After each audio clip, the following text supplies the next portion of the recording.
Now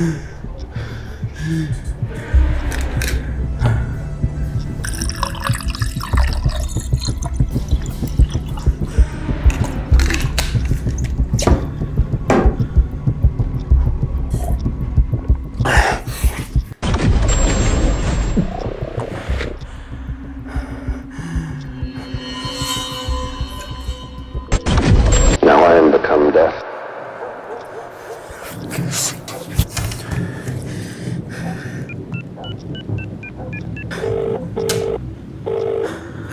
ভাই, তুই বিশ্বাস করবি না আমি আজ কি দেখলাম। কেন রে, কি হয়েছে? এরকম হাঁপাচ্ছিস কেন? সব ঠিক আছে তো? কখনো নিজের চোখের সামনে মৃত্যুকে দেখেছিস? এমন এক মৃত্যু যাকে সবাই হাসতে হাসতে বরণ করছে। ভাই, কি সব বলছিস তুই?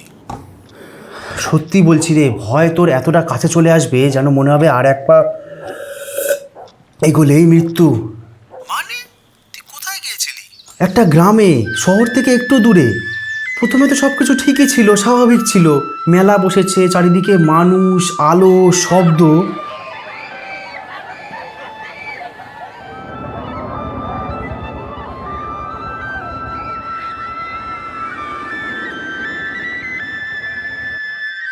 কিন্তু হঠাৎ করে চারিদিকে একটা অদ্ভুত নীরবতা নেমে এলো।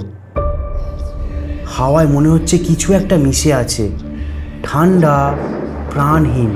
তবুও জানিস তো কি, যেন মনে হচ্ছে জীবন্ত, যেন সময়ও অপেক্ষা করছে কিছু একটা ঘটার জন্য। নাকে ভেসে আসছে ধুনুচির গন্ধ, কানে বাজছে মহামন্ত্র। আমি দেখলাম ভিড়ের মধ্যে থেকে কিছু মানুষ আলাদা হয়ে দাঁড়িয়ে আছে। কেমন মানুষ? তাদের শরীর ছাই দিয়ে ঢাকা, চোখে একদম অন্যরকম দৃষ্টি, যেন ভয় তাদের কাছে ঘেঁষতে পারছে না। তারপর তারপর দূর থেকে ভেসে আসা সেই মহামন্ত্র যেন আমায় সেদিকে টানতে লাগলো। যত এগোচ্ছি ততই অগন্তি মানুষের সাগরে নিজেকে হারিয়ে ফেলছিলাম। সকলের চোখে একটা গভীর স্থিরতা, যেন তারা অনেক আগেই সবকিছু মেনে নিয়েছে।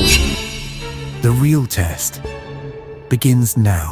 কোথাও একটা গাছের পুজো হচ্ছে, কোথাও লাল শালু কাপড়ে মোড়া একটা বানের পুজো হচ্ছে, আবার কোথাও জ্বলন্ত অগ্নিকুণ্ডের সামনে মানুষ প্রার্থনা করছে।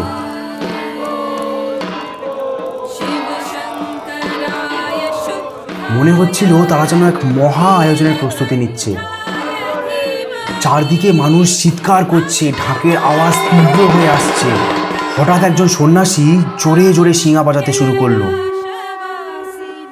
অঘরীরা উন্মাদের মতো নৃত্য করতে শুরু করলো। কেউ বাজাচ্ছে ডমরু, কেউ হাতে ধরে আছে মানুষের খুলি, আবার কেউ সেই খুলিটা মুখে করে কামড়ে ধরে আছে।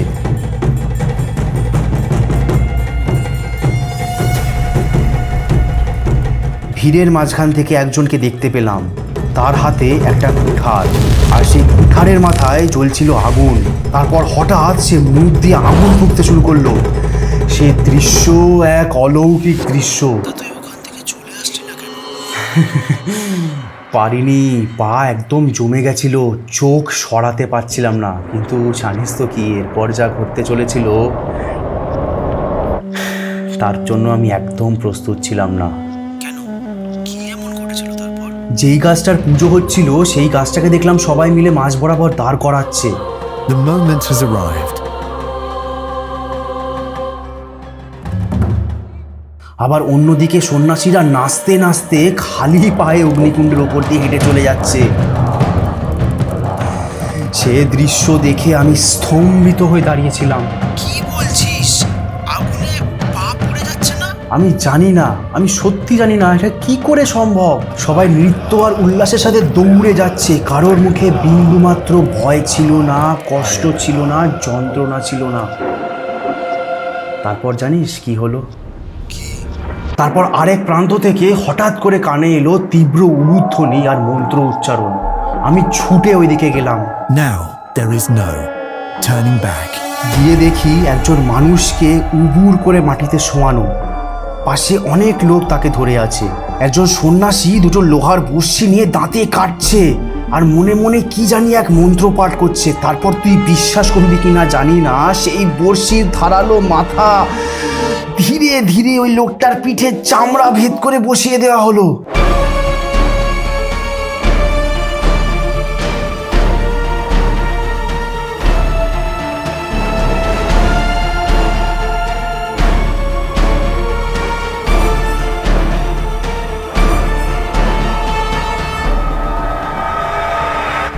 চারিধারে সবার মুখে একটাই মন্ত্র, বলে জয় হে শিব মহাদেব, হরে গৌরী, শিব শিব মহাদেব। কিন্তু অবাক করা ব্যাপারটা কি জানিস? তার মুখে বিন্দুমাত্র চিৎকার ছিল না, কোনো রকম কষ্টের ছাপ কিংবা ব্যথা বেদনা কিছুই ছিল না। এ যেন স্বয়ং দেবাদিদেব মহাদেবের আশীর্বাদ তার মাথার উপরে। কি বলছিস কি ভাই, এটা কি করে সম্ভব? ওই মুহূর্তে সেখানে দাঁড়িয়ে কি সম্ভব কি অসম্ভব বোঝার মতো ক্ষমতা আমার ছিল না। তারপর দেখলাম তাকে শূন্যে তোলার প্রস্তুতি চলছে, সেই গাছটার সাথে দড়ি দিয়ে তাকে বাঁধা হচ্ছে।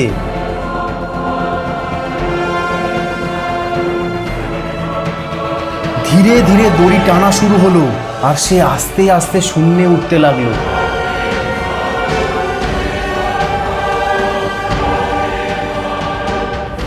আমি নিজের চোখে দেখছি একজন মানুষ শূন্যে ঘুরছে আর নিচে দাঁড়িয়ে হাজার হাজার মানুষ উল্লাস করছে।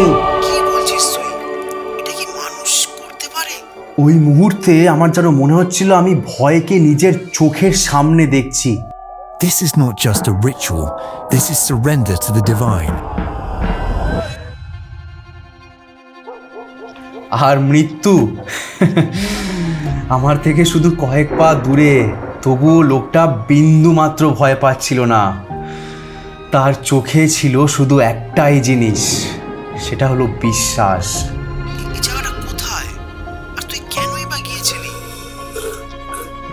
আমি গিয়েছিলাম চৈত্র মাসের সেই শেষ রাতে একটা উৎসব দেখতে, যা শুধু উৎসব নয়, এটা হলো মানুষের সীমার পরীক্ষা। সেখানে ভয়কে লোকেরা দূরে ঠেলে দেয়, ব্যথাকে হাসি মুখে গ্রহণ করে, আর মৃত্যুকেও ভয় পায় না। আমি গিয়েছিলাম দেখতে চড়ক পুজো। জানিস তো কি, ওই রাতে আমি বুঝতে পেরেছিলাম ভয় সবচেয়ে বড় শক্তি নয়, তার চেয়ে একটা বড় জিনিস আছে, সেটা হলো বিশ্বাস। আর মানুষ যখন নিজের মনের মধ্যে বিশ্বাসকে ধরে রাখে, তখন ভয়ও তার সামনে মাথা নত করে।